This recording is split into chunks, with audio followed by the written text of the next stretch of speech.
A warm welcome to AD4TV Radio News Update, coming to you live from Abuja, Nigeria's capital territory. I am Adirayo Dada. The Vice President of Nigeria, Professor Yemi Osinbajo, this Friday, speaking to State House correspondents at the end of a closed-door meeting with President Muhammadu Buhari, said the federal government might soon introduce additional economic stimulus towards managing the effects of the COVID-19 on the citizens. The Vice President, who is also the Chairman of the National Economic Council, says he used the opportunity to update the President on the activities of the Economic Sustainability Committee, which he also heads. He opined that the committee is part of a national response strategy towards alleviating the suffering of Nigerians in view of the current difficulties in the country. We're very concerned about, and the President has expressed very serious concern about the problems that may be associated with the lockdown. Many of our people work for a daily wage. They have to go out to work and all of that every day. So we have to think in terms of how to ensure that that we're able to give them some succor during a period when they are not able to work. Following reports of maltreatment of some Nigerians living in China, the Speaker of the House of Representatives, Femi Gbajabiamila, has demanded an end to the inhumane treatment of Nigerians living in the Asian country. He made the statement this Friday while the leadership of the House was receiving the Chinese ambassador to Nigeria, Zhu Pingjiang, and requested the Chinese envoy to investigate the case of Nigerians being forced out of their houses and hotels in Beijing, which have gone viral on social media and detailing how Nigerians are rounded up with their passports seized by the Chinese police. The speaker said there should be an official explanation for treating Nigerian nationals in such a manner and gave the envoy up till next Tuesday to get back to the House on the matter. Nigeria's former Finance Minister Ngozi Okonjo-Iweala has been appointed as a member of the External Advisory Group of the International Monetary Fund, IMF.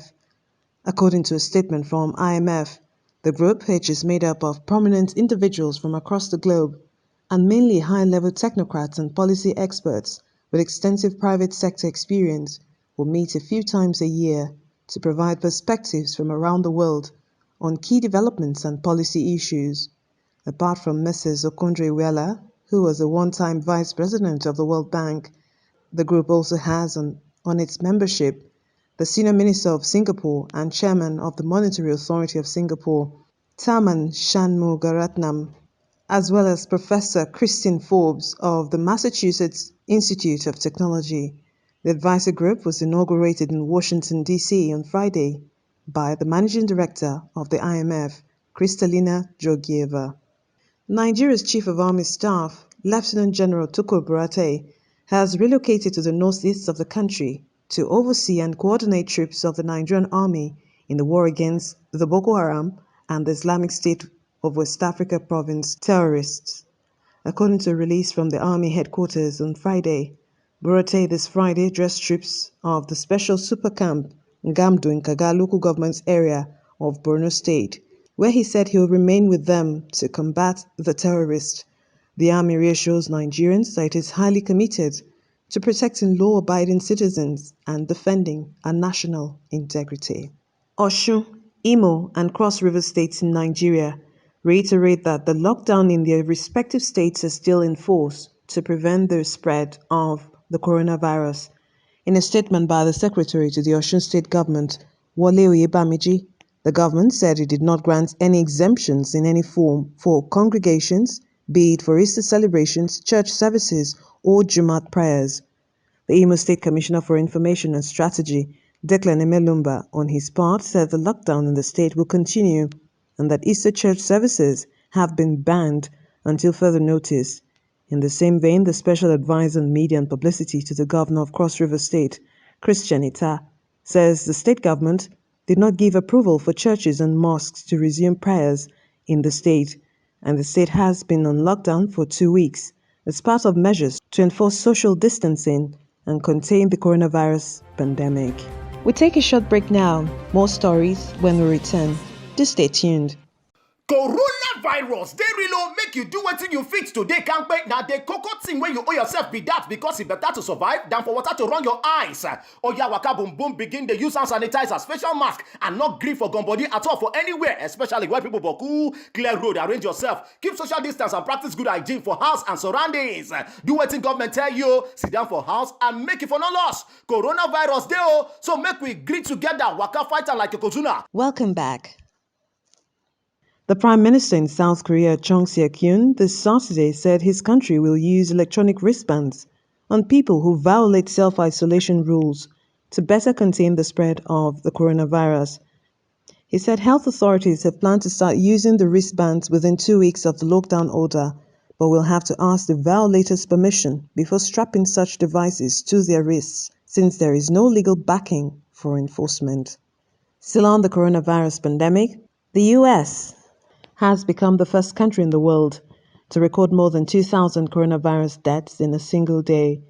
According to reports from Johns Hopkins University, 2,108 people died in the past 24 hours, while there are now more than 500,000 confirmed infections. Experts on the White House COVID-19 task force, however, say the outbreak is starting to level off across the U.S. Meanwhile, Dr. Anthony Fauci, the United States infectious disease official, at a White House coronavirus task force meeting, said coronavirus antibody tests will be ready in a few days.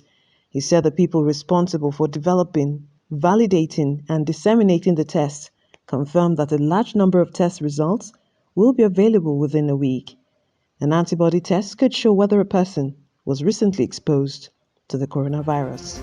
We take a short break now. More stories when we return. Do stay tuned. Coronavirus, they really make you do wetin you fit today, kampe. Na the cocoa thing wey you owe yourself be that, because it better to survive than for water to run your eyes. Oya waka boom boom begin dey use hand sanitizer, facial mask, and not gree for gum body at all for anywhere, especially where people boku. Clear road, arrange yourself, keep social distance and practice good hygiene for house and surroundings. Do wetin government tell you, sit down for house and make it for no loss. Coronavirus dey o, so make we gree together, waka fight am like a kozuna. Welcome back. The governor of the Democratic Republic of Congo's gold-rich Ituri province, Jean Bamanisa, said illegal mining and trade are increasing violence on mine sites after armed robbers killed 4 people, including 3 Chinese nationals, at a gold mine. The attack, which occurred on the 5th of April at a gold site mined by the Komidi Cooperative in Irumu, 62 kilometers from provincial capital Bunia, was first reported by China's official news agency this Monday. And that's it on AD4 TV Radio News Update, coming to you live from Abuja, Nigeria's capital. You can join the conversation on our social media platforms at AD4 TV Radio on Facebook, Twitter, LinkedIn, and Instagram. Please subscribe to our YouTube channel at AD4 TV Radio. Many thanks for watching. I am Adirayo Dada. Good afternoon.